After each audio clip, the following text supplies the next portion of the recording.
Okay. अस्सलाम वालेकुम, नमस्ते। मैं Ashok Kumar, chief editor minority news group Pakistan से। इस वक्त हम लोग इस्लामाबाद के पार्लियामेंट लॉजेस के अंदर है, जहां पर हमने आज मुलाकात की है। मैंने विरसी भाई हमारे के दीवानी साहब हैं, हमारे हारून सर दयाल साहब हैं जो कि पेशावर से ताल्लुक़ रखते हैं, और हमने आज मुलाकात की है दिनेश कुमार सेनेटर साहब से। दिनेश कुमार सेनेटर ने हाल ही के अंदर माइनॉरिटीज के उन लोगों को फोकस किया है शायद जिनको कोई फोकस नहीं करता, और सेनेट के अंदर उन्होंने वो बात उठाई है जिसको लोग शायद मैंने बात करना भी पसंद नहीं करते। इन्होंने एक बहुत ही अच्छी इस वक्त बात की थी माइनॉरिटी के उन तबके के लिए जो पिसा हुआ तबका है। तो आप इन्हीं से पूछते हैं कि उन्होंने आखिर इसे क्या बात कही और कौन सी बात पे जो है कि सारी कम्युनिटी आज इनकी वाह वाह कर रही है। जी दिनेश सर। जी बिल्कुल, थैंक यू अशोक कुमार साहब। ये मेरा हमेशा स्टांस रहा है कि जी जब भी कोई कभी अखबारों में इश्तेहार आता था खाकरों की पोस्ट के हवाले से, या आप उसे खाकरों कहें, सैनिटरी वर्कर कहें, या तो उसमें हमेशा लिखा होता है कि इस पोस्ट के लिए सिर्फ गैर मुस्लिम ही अप्लाई कर सकते हैं। तो इस चीज़ पर मुझे बहुत ज़्यादा अफसोस हुआ कि क्यों यही एक पोस्ट है जिस पर हमारे बच्चे अप्लाई कर सकते हैं और दूसरी पोस्टों पर नहीं कर सकते, इसकी वजह क्या है। तो इस चीज़ को मैंने बलूचिस्तान असेंबली में भी उठाया था, और अभी आकर हमने ऐवान बाला में इस चीज़ को उठाया, और हमने कहा है कि अब हमारे बच्चे इस पोस्ट के लिए नहीं है कि जी खाकरोब की पोस्ट कोई उनकी तकदीर में नहीं लिखे कि गैर मुस्लिम ही खाकरोब होगा। और मैंने यही उलमा इकराम से वहाँ सवाल किया कि जी मुझे आप बताएं कि इस्लाम में कहाँ लिखा हुआ है कि मुस्लिम ये खाकरोब की पोस्ट पर काम नहीं कर सकता है। हमारे यहाँ देखें कितना जुल्म है कि हर सूबे में आप देखें कि अगर मुस्लिम खाकरोब भर्ती होता है भी, वो काम नहीं करते हैं। वो क्या करते हैं, यही हमारे क्रिश्चियन भाइयों को आधी तनख्वाह देकर, आधी अपनी जेब में डालते, आधी तनख्वाह देकर और उनसे काम करवाते। ये तो खुला खुला इंसानी हकूक की भी एक खिलाफ वर्जी है। तो इस हवाले से हमने आवाज़ उठाई, और मैं चाहता हूं कि जिस तरह से हमारा तमाम दूसरी जॉब्स में 5% कोटा है, तो इस तरह स्वीपर में भी हमारा 5% कोटा होना चाहिए। 95% जो हमारे मुस्लिम भाई हैं, क्योंकि आपने भी पढ़ा होगा, आपने भी सुना होगा कि इस्लाम में है कि सफाई जो है निसफ ईमान है। तो मैं कहता हूँ कि हमारे मुस्लिम भाई इस निसफ ईमान पर अमल करके वो खाकरोबी की 95% करें। हम तैयार हैं।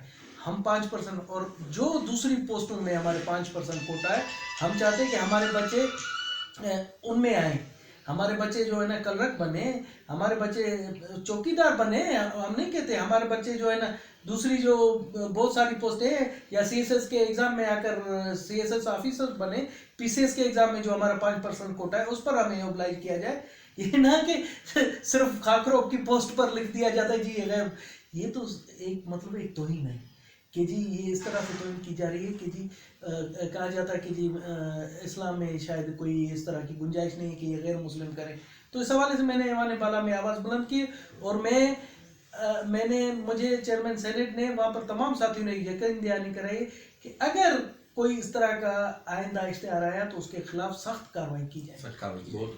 इसके अलावा आपको और भी बता चले हैं कि इस वक्त हिंगलाज माता, जो कि 51 शक्तिपीठ जो कहते हैं हमारे धर्म के, उनमें से सबसे प्रथम शक्तिपीठ है, वहां पर भी दिनेश कुमार साहब ने अपनी मिनिस्ट्री के दौरान भी, और इस वक्त सेनेटर जो है इस वक्त वो खास मौजूद है, इस वक्त भी उन्होंने वहां पर बहुत सारे तरक्याती काम किए। जो लोग हिंगलाज नहीं गए वो अलबत्ता अलग बात है, लेकिन जो लोग हिंगलाज माता पर गए हैं दर्शनों को, तो उस बात को भली जानते हैं कि हिंगलाज माता पर डेवलपमेंट के काम दिनेश साहब ने बहुत अच्छे तरीके से किए। हिंगलाज माता पे क्या क्या इन्होंने काम किए, और आइंदा वक्त में अपना हिंगलाज माता को किस लेवल पर ले जाने के इकदाम हो रहे हैं, दिनेश साहब बताएंगे। जी, हिंगलाज माता पर आपने कहा कि दिनेश कुमार नहीं, ये हिंगलाज माता ने खुद करवाए हैं, क्योंकि मेरा यही था, वैसी साहब को भी पता है, हमने जब ओहदा संभाला तो हमने यही कहा कि जो खिदमत हो सकेगी हम, ये तो हमें एक जरिया बने, उनके काम थे। और मैं एक हकीकत बता दूं कि ऐसे ऐसे नामुमकिन काम जिसका हमें पता भी नहीं था वो इस तरह से हो गए कि अभी भी यकीन, यानी बैठे हुए वैसे साहब हमें यकीन नहीं आ रहा कि कंप्लीट हो गए। और बहुत से जिस तरह से पाइपलाइन में हम मास्टर प्लान बना रहे हैं हिंगलाज माता का, वहाँ पर रेजिडेंशियल यात्रियों की सहूलत के लिए हम हॉस्टल्स बना रहे हैं, पानी की सहूलत के हवाले से काफ़ी चीज़ें। वेरसी भाई ने भी बड़ा काम किया, इन्होंने उन कामों की पर्सनली निगरानी की। जो हिंगलाज माता सेवा मंडली कमेटी है उन्होंने भी बड़ा ताउन किया। तो हमारा भी मुस्तकबिल में ये है कि हम इसको रिलीजियस टूरिज्म के हवाले से प्रमोट करें और वो तमाम इंटरनेशनल लेवल की सहूलतें यहाँ करें, जिस तरह से करतारपुर राहदारी में करतारपुर गुरुद्वारा में है, या जिस तरह से कोई इंटरनेशनल फैसिलिटी होती है रहने की।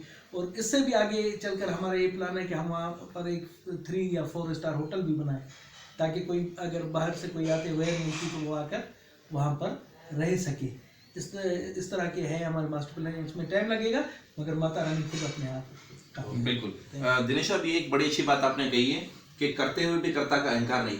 सारा डेवलपमेंट काम का बजट आपने निकाला अपनी मिनिस्ट्री के दौरान, लेकिन फिर भी आप एक ही चीज अल्फाज कहते हो, और मैंने अक्सर दिनेश साहब के मुंह से अल्फाज सुने कि जो कुछ करती है वो माता रानी करती है।